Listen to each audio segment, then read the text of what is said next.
읽어드린 본문의 말씀을 통하여서 주께로 가까이, 더 가까이 이런 제목으로 하나님 말씀을 전해드리겠습니다.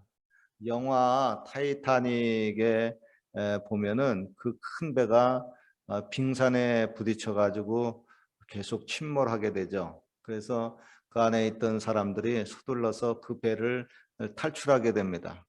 그런데 그 모든 그 사람들을 실어 나를 수 있는 구명 보트가 부족해요.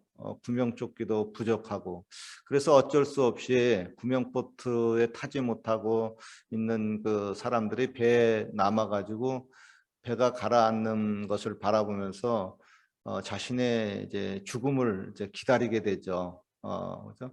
그런데 이제 그때 그 안에 이제 타고 있는 그 오케스트라의 그 지휘자가 단원들 몇 명과 함께 이런 곡을 연주를 합니다. 내 주를 가까이 하게 함은 십자가 짐 같은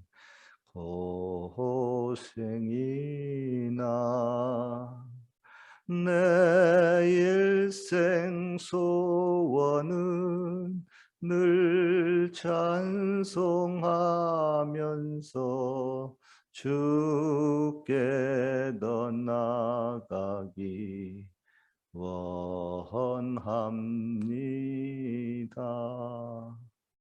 타이타닉 영화를 본 그 많은 사람들 가운데서 안 믿는 사람들도 이 찬송을 듣게 되죠. 특별히 우리 믿는 사람들도 들으면서 저 순간에도 주께로 나간다고 하는 그리고 찬송하고 나간다 하는 그런 고백이 이루어지는구나 하고 마음에 좀 찡하고 감동이 되죠.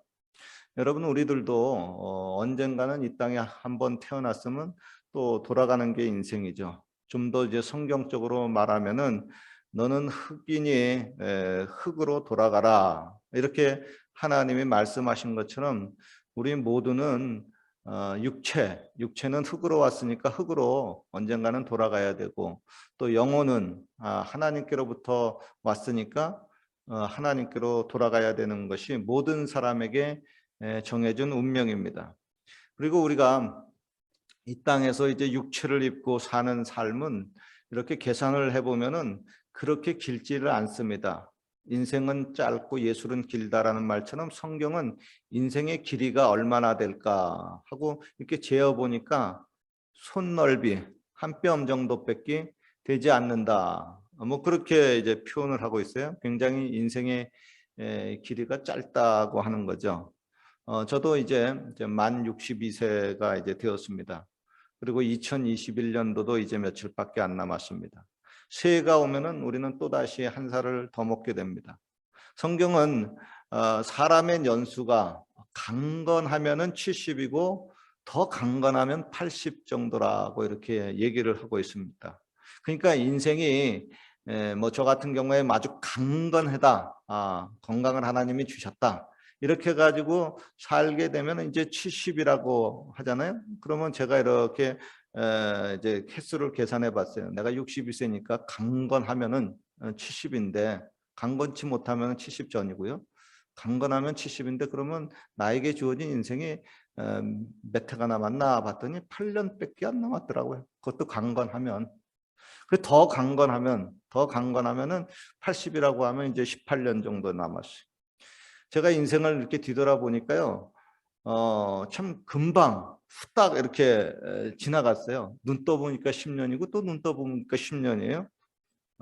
저기 우리는 보통 이제 눈 떠볼 때 보통 이게 동쪽 이쪽은 뭐 토론토 이쪽은 계속 벌판이니까 대충 눈 떠보면은 남쪽은 미국이고 북쪽은 뭐 앵커리지 이쪽이니까 보통 서쪽으로 이렇게 눈을 많이 떠보는데, 그래서 눈 떠서 이제 서쪽 뭐 이렇게 산이 있으니까 그쪽 바라보게 되면 산은 그대로예요. 산은 그대로인데 세월은 벌써 10년, 20년 후딱 가버렸어요.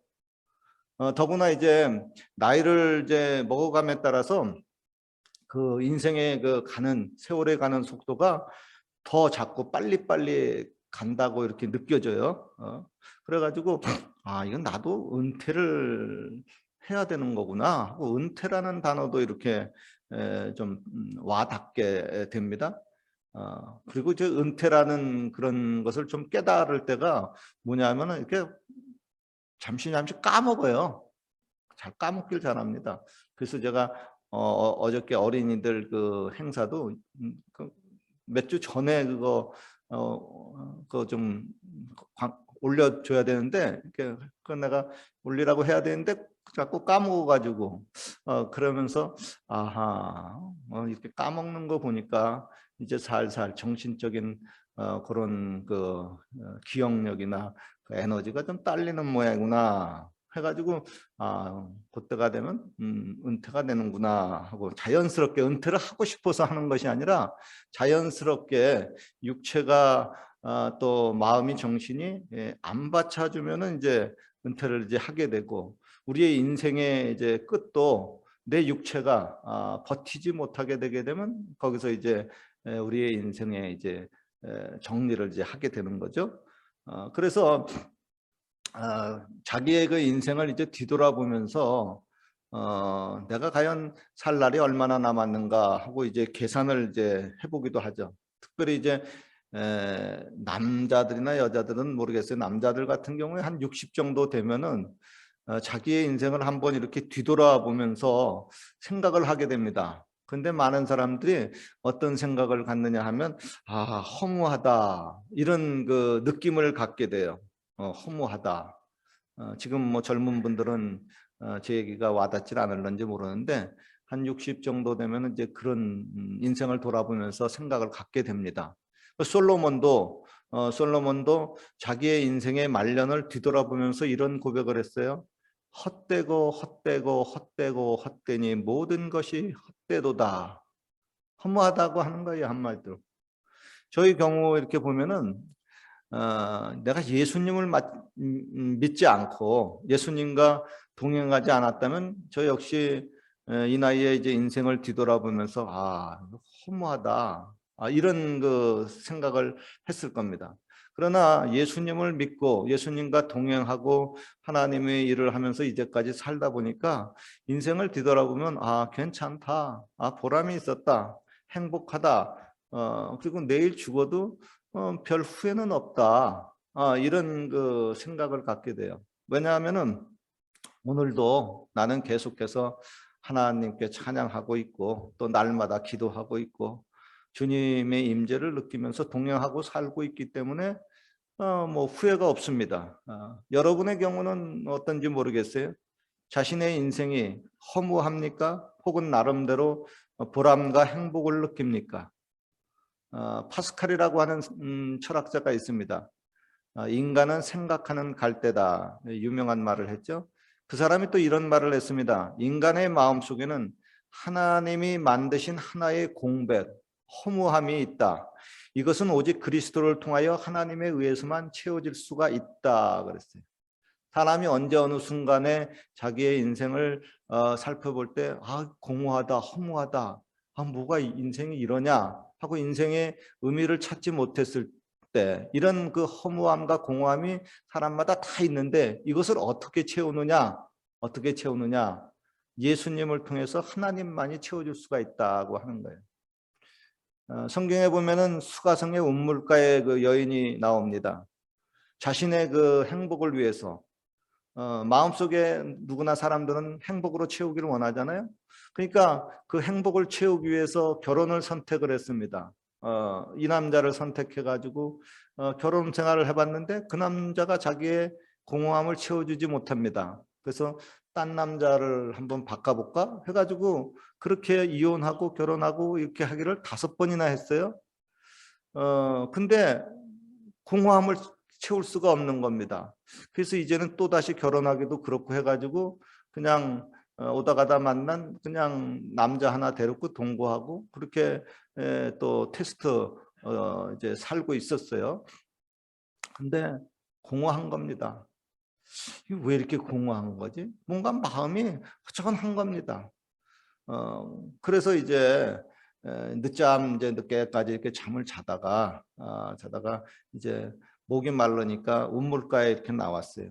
운물가에 나왔는데 예수님이 이제 그 여인을 만나기 위해서 그 공허함과 인생의 허무함을 느끼고 있는 그 이방 여인인 그 여인을 만나기 위해서 운물가에서 서 기다리고 있었습니다. 그리고 그녀에게 이제 말씀을 하죠. 여인아, 네 물 길러 나왔구나.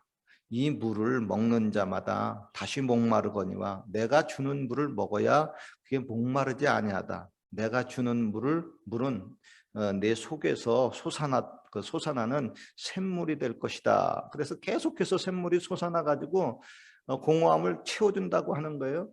그래서 결국은 이렇게 샘물 먹어야 된다고 하니까 예수님이 뭐 소개만 했겠어요? 샘물을 줬겠죠.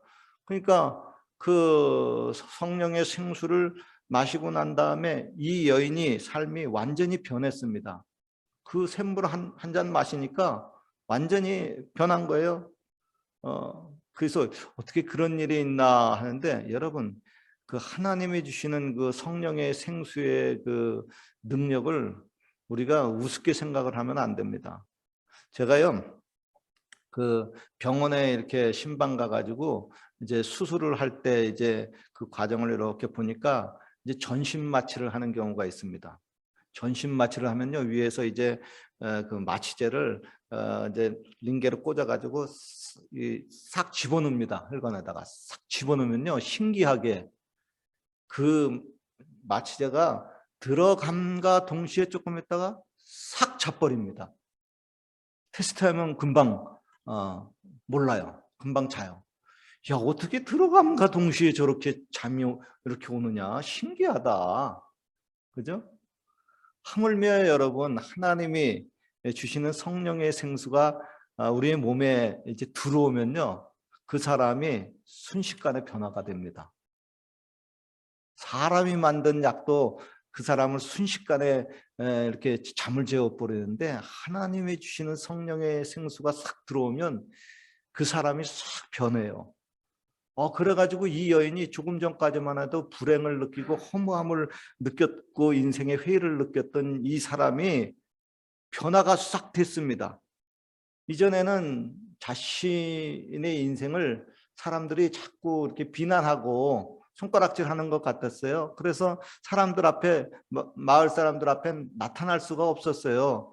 그런데 성령의 생수를 마시니까 이 여인이 금방 변해가지고 사람들 앞에 나타나가지고, 와, 봐라 내가 메시아를 만났다 하고 막 예수님을 자랑하는, 전도하는 여인으로 이렇게 변했어요.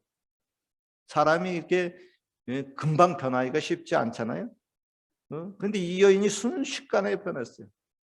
이런 그 성령의 그 생수의 그 역사가 이 여인의 과거를 금방 치료했어요. 여자의 그 기억력조차, 정신력조차도 싹 치료를 해버렸어요. 그러니까 이게 신학적으로 말하면 보노게인, 거듭났다고 하는 거예요. 그래서 성경에 보면 누구든지 그리스도 안에 있으면 새로운 피조물이라, 이전 것은 지나갔으니 보라 새 것이 되었도다 해가지고 금세 새 것으로 바뀌어버린 거예요. 헌 인생이 금방 새 인생으로 바뀌어버린 거예요. 금방. 이런 그 역사가 일어났어요. 여러분들에게도 이런 역사, 이런 체험이 있는지 모르겠어요. 하나님이 그 세상을 창조하실 때 보면은 땅이 혼돈했어요. 질서가 안 잡혔어요. 그리고 공허했어요. 허무했어요. 그리고 흑암이 깊음 위에 있었어요. 다 캄캄했어요. 그런데 하나님이 거기다 대고 말을 합니다. 빛이 있으라 그랬어요. 여러분, 이 빛은 무슨 빛일까요? 이 빛은 태양빛이 아닙니다. 달빛이 아니에요. 별빛이 아닙니다. 왜냐하면 해와 달과 별은 넷째 날에 만들었잖아요.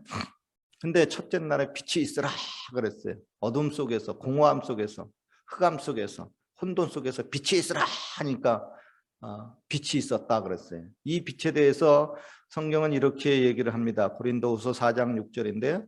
어두운 데서 빛이 비추리라 하시던 그 하나님께서 예수 그리스도의 얼굴에 있는 하나님의 영광을 아는 빛을 우리 마음에 비추셨느니라 그랬어요. 즉 창세기 1장에 그 첫날에 하나님이 빛이 있으라 하는 그 빛이 있으라 하는 그 빛을 저와 여러분의 마음속에 빛이 있으라 하고 이렇게 말씀해 가지고 그 빛을 비춰 주셨다고 하는 거예요. 그러니까 이 빛은 뭐냐면 예수님을 통해 가지고 하나님의 영광을 아는 빛인데 그 빛이 우리의 마음속에 확 비추게 되게 되면 혼돈이 사라집니다. 공허함이 사라지고 허무함이 사라지고 어둠 캄캄함이 사라져버리고 말아요. 그래서 그 사람의 인생이 어두운 인생, 공허한 인생이 밝은 인생이 되고 불행한 인생이 행복한 인생이 됩니다. 이것이 바로 하나님이 인간을 만드실 때의 그 창조 목적이죠. 하나님은 애초에 자신의 형상을 따라 지음받은 하나님의 자녀가 행복하게 살기를 원했습니다. 그러잖아요. 부모가 자기 자녀들 있는데 자녀가 행복하게 살기를 원하잖아요. 하나님도 자신의 형상을 따라 지음받았다고 하는 것은 하나님의 자녀라는 거예요. 그 하나님의 자녀가 행복해지기를 원하고 있었어요. 그런데 그 에덴 동산에 죄가 들어오고 마귀가 들어오고 죄로 말미암아 인간이 하나님과 멀어지고 하나님과 끊어지니까 다시 어두움이 찾아왔고 공허함이 찾아왔고 캄캄함이 찾아왔고 불행함이 찾아왔고 그래서 인생을 뒤돌아보면 허무하다 이렇게 돼버리고 말았어요. 그러나 예수님을 통해서 하나님의 영광을 아는 빛이 우리의 마음속에 다시 쫙 비춰지면은 다시 우리가 행복해질 수가 있습니다. 보람된 인생을 살 수가 있습니다. 이것은 뭐 어떤 이론이 아니고 그냥 철학이 아니고 사상이 아니라 이게 진짜 나의 삶 속에서 이루어지는 거예요. 그래서 하나님은 야 여전히 살아계시구나 우리가 이렇게 고백을 하는 겁니다. 세상에 온 천지 만물을 창조하신 그 하나님이 나의 친아버지가 되시고 나를 이토록 그토록 사랑했다고 하는 그 깨달음이 그 빛을 비춰줄 때 확 오는 겁니다. 그래서 와 내가 이렇게 사랑받는 존재였구나 하고 이렇게 깨닫게 돼요. 그래서 인생을 사는 의미를 몰랐던 사람이 내가 이렇게 사랑을 받고 있는 사람이네 해가지고 인생에 사는 의미를 발견하게 됩니다. 그러면서 와 알고 봤더니 내가 이 세상에서 가장 행복한 사람이네. 와 할렐루야 이게 깨달아집니다. 여러분 이제까지 인생을 살면서 내가 이 세상에서 가장 행복한 사람이다 그런 고백을 못 해보신 그런 분이 있습니까? 아무쪼록 여러분의 인생 속에 이렇게 하나님이 강력하게 비춰주는 그 빛이 임하고 또 예수님이 이렇게 여인에게 준 성령의 샘물이 임해가지고 사람이 변하면서 와 내가 이 세상에서 가장 행복한 사람이다. 나보다 행복한 사람이 있으면 어디 한번 나와봐라. 이럴 정도의 고백이 이루어지길 주님의 이름으로 축원합니다. 여러분은 그렇게 행복하게 살 수 있는 자격을 갖춘 사람입니다. 왜냐하면 하나님의 자녀가 되었기 때문에 그래요. 그런데 저희 경우에 이제 고등학교 때부터 이제 예수님을 믿었지만은 이런 고백이 이루어질 때가 언제였냐면은 이제 만 25살 때 군대 제대한 다음에 이제 순복음 기도원에서 금식하고 기도하는 중에 이제 성령이 임했어요. 성령이 임했는데 막 뱃속에서부터 막 박하사탕 같은 막 시원함이 팍 올라오더라고요. 진짜 생수더라고. 막 생수가 터져가지고 막 올라와가지고 입에서 할렐루야 하고 막 터지더라고요. 와 그리고 나가지고 막 세상을 보니까 세상이 나를 향해서 막 할렐루야 우리가 너를 사랑한다 하고 막 인사를 하더라고요. 그러니까 와 나도 너희를 사랑한다 하고 와 하늘을 바라보도 기쁘고 행복하고 와 이렇게 예수님을 믿는 게 이렇게 좋은 거구나. 왜 이런 예수님을 안 믿지? 야 예수님 믿자 예수님 믿자. 진짜 좋다 야. 이렇게 전도도 하게 되죠. 그리고 이제 계속해서 이제 키펀러닝 이제 하나님이 이제 내 안에 들어왔으니까 주님과 동행하면서 계속해서 이제 살게 되죠. 그러니까 하나님과 동행하고 이제 찬송하고 기도하고 이렇게 살다 보니까 인생을 뒤돌아봐도 전혀 허무하지 않습니다. 한 해가 가고 또 한 해가 가면서 뒤를 돌아보면 세상 사람들은 허무하다 하지만은 나에게는 지난 한 해가 보람이 있었다. 그리고 또 감사가 나오고요. 그리고 인생의 그 전체를 다 뒤돌아보면 사도 바울과 같은 고백을 할 수 있습니다. 어떤 고백이냐 하면 나의 달려갈 길을 마치고 믿음을 지켰으니 이제 후로는 나를 위해서 의의 면류관이 예배되었으므로 곧 의로우신 재판장이 그날에 내게 주실 것이니 내게만 아니라 주의 나타나심을 사모하는 모든 자에게 주시리라 그랬어요.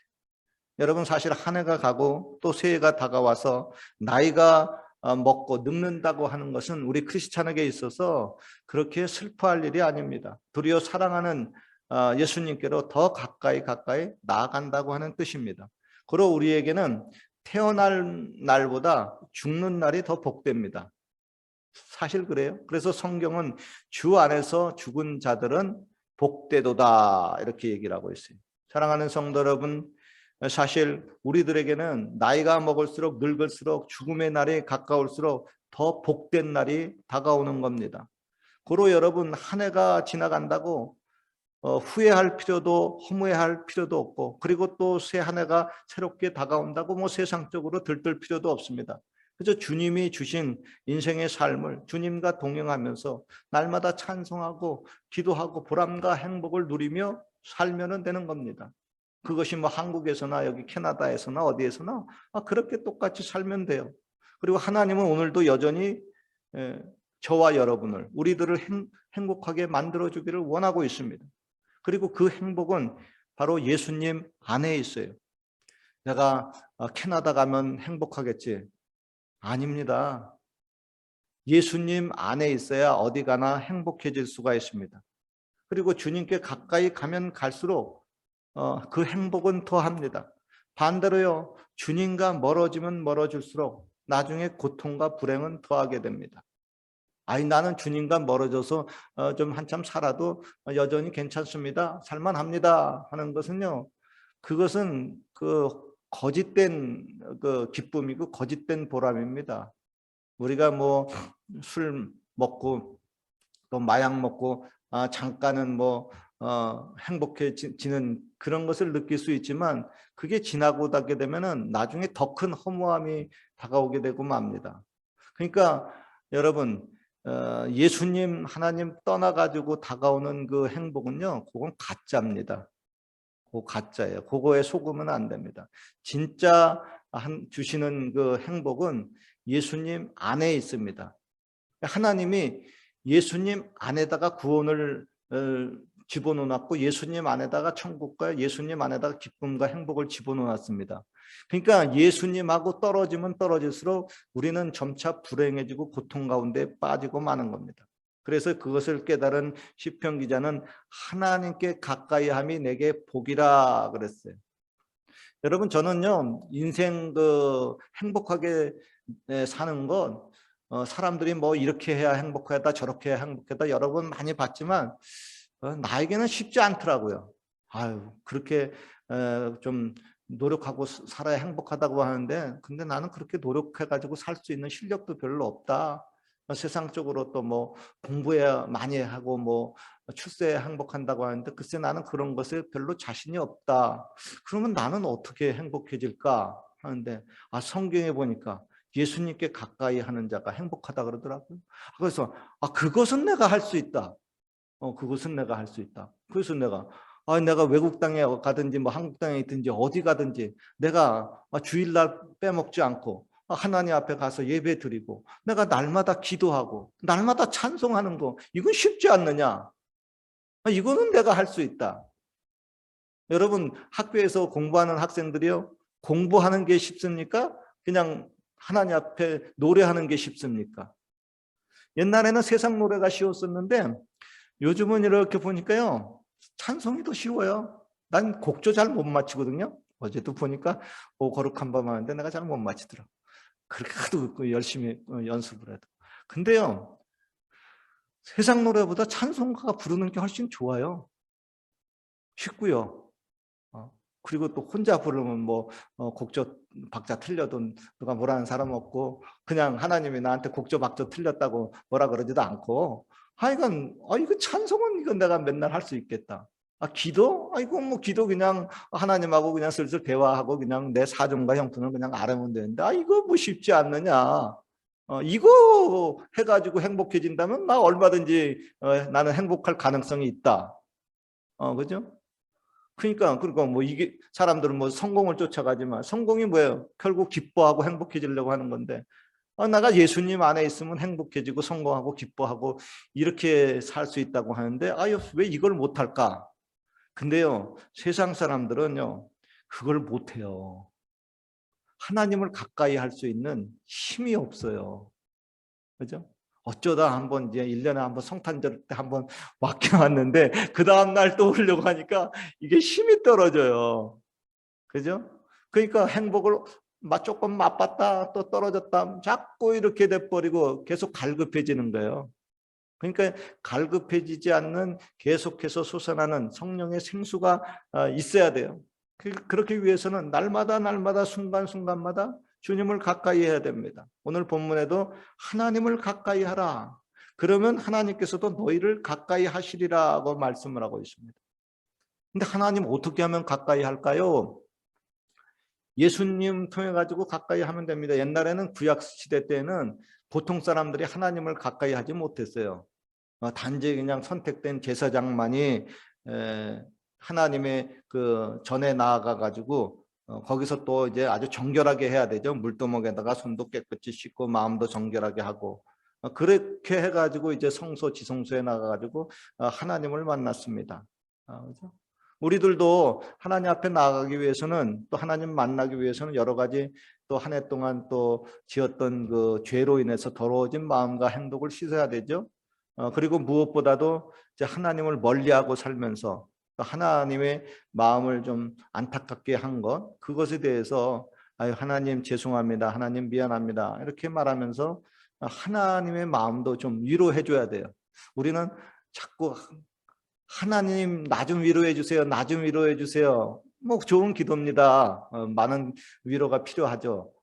근데 그렇게 기도하는 사람들은 많잖아요. 하나님 제가 이렇게 좀 하나님 멀리 떠나서 사는데 하나님의 마음이 그때 얼마나 아팠어요.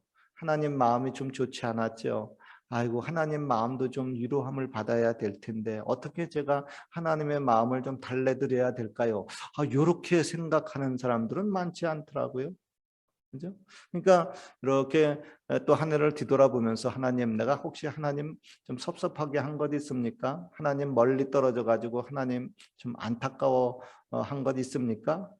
그렇잖아요. 자기 자녀가 부모를 멀리 떨어져 이렇게 있게 되게 되면은 부모는 안타깝잖아요. 그렇잖아요. 결혼한 자녀들이라 할지라도 너무 멀리 부모 떨어져 가지고 찾아가지도 않고 이렇게 되게 되면 부모는 마음이 좀 이렇게 안타깝습니다. 그죠? 자녀들은 그거 모르죠. 그죠? 제가 이렇게 보니까 우리 그 장인 어른분께서 내 생일이 됐다고 생일 카드를 이렇게 뭐 이쁘게 해가지고 보내줘요. 아마 음, 옛날에 그 군부대에서 행정 그 공무원을 이렇게 해가지고 뭐 꾸미고 이런 거 글씨 잘 쓰시고 이러는데 그렇게 해가지고 옛날 뭐 결혼할 때 그때 사진 젊었을 때 사진을 이렇게 해가지고 찍어서 생일 축하합니다 하고 이렇게 보내주는데 그거 내가 매년 봤는데 자녀들 입장에서는 좀 무덤해요. 그런데 그 부모의 입장에서는요, 멀리 떨어져 있는 그 자녀의 모습을 보면요, 애처롭습니다. 애처로워 가지고 얘가 어떻게 지내나, 아이고 멀리 있으면서 잘 지내나, 그죠? 그런 그 생각을 갖고 있는 것처럼 하나님이 우리가 자녀가 이제 멀리 떨어져 있으면 하나님의 마음에 그렇게 좀 안타깝고 좀 애처로움을 느끼게 됩니다. 그래서 아이고 내가 하나님 마음을 너무 좀 안타깝게 한 것도 있군요. 뭐 코비드 19 또 뭐 외국 생활 또 뭐 이것저것 또 뭐 바쁘다 해가지고 너무 하나님 멀리 했군요. 하나님 앞으로 이제 새해가 되면은 좀 더 하나님 앞에 가까이 나가기를 원합니다. 가까이 좀 더 나가게 좀 도와주세요. 그죠? 그렇게 가까이 나가면서 인생을 뒤돌아보도 여전히 보람과 행복을 찾고 그 행복이 계속해서 이 땅에서 이루어지고 또 하늘나라에서도 계속 이루어지길 주님의 이름으로 축원합니다.